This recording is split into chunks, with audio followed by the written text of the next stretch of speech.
বাংলাদেশ জাতীয় দল বিএনপির শহীদ জিয়াউর রহমান অনেক কষ্টের সফলতার পর দেশরত্ন বাংলাদেশ জাতীয় দল বিএনপির পক্ষ থেকে তিনবারের নবনির্বাচিত সম্মানিত দেশরত্ন দেশমাতা এবং খালেদা জিয়া আজ আমাদের মাঝে অনেক অসুস্থ। ডে কেয়ার হসপিটালে তিনি মৃত্যুর সাথে প্রাণ লড়ছেন। দেশবাসীর কাছে আমরা আকুল আবেদন জানাই, মহান আল্লাহ তাআলা যেন তাকে সুস্থতা দান করে এবং দেশবাসীর কাছে আমরা তার জন্য দোয়া চাই।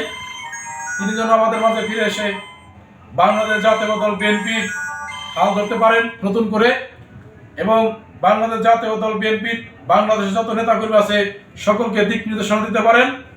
সেই হিসেবে বাংলাদেশ সকল জনগণের কাছে আমরা তার জন্য রোগ মুক্তি এবং মহান আল্লাহ তাআলার দরবারে দোয়া চাই এবং সেই সাথে অনুরোধ করি বাংলাদেশ জাতীয় দল বিএনপির যত নেতাকর্মী আছেন, দেশরত্ন দেশমাতা বাংলাদেশের অহংকার, সেই মহিনী নারী, দেশের গর্ব, দেশ নায়ক জনাব তারেক রহমানের আস্থাভাজন, তারেক রহমানের গর্ভধারিণী, শহীদ জিয়ার সহধর্মিণী, বাংলাদেশের সকল কোটি কোটি মানুষের আস্থাভাজন নেত্রী জনাবা খালেদা জিয়ার রোগ মুক্তি কামনায় আমরা দেশবাসীর কাছে আবার দোয়া চাচ্ছি এবং সকল নেতৃবৃন্দের কাছে অনুরোধ করব তারা যেন যার যার নিজ অবস্থান থেকে দেশরত্ন বেগম খালেদা জিয়ার জন্য যেন তার মাগফিরাতের জন্য যেন তার দোয়ার জন্য যেন তার রোগ মুক্তি কামনায় তার দোয়া করার জন্য যেন সকলেই মিলাদ মাহফিলের মাধ্যমে এবং ঘরে ঘরে দোয়ার মাধ্যমে যেন আয়োজন করে।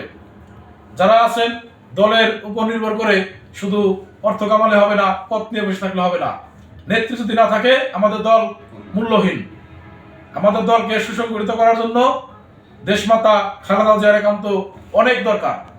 সেই হিসেবে সকলের কাছে অনুরোধ তারা যেন যে যেখানে অবস্থান করেন বাংলাদেশের সকলের আনাচে কানাচে, জেলা, পাড়া, মহল্লায়, থানায় যে যেখানে অবস্থান করেন সকলের কাছে অনুরোধ দেশমাতা বেগম খালেদা জিয়ার জন্য সকলেই দোয়া মাহফিল হিসাবে মহান আল্লাহ তাআলার দরবারে সকলেই প্রার্থনা করবেন, তার জন্য দোয়া করবেন। তিনি যেন তাড়াতাড়ি সুস্থ হয়ে আমাদের মাঝে, আমাদের বাংলাদেশের সকল মেহনতি মানুষের, সাধারণ মানুষের মাঝে ফিরে আসতে পারেন, তাদের মুখে হাসি ফুটাতে পারেন।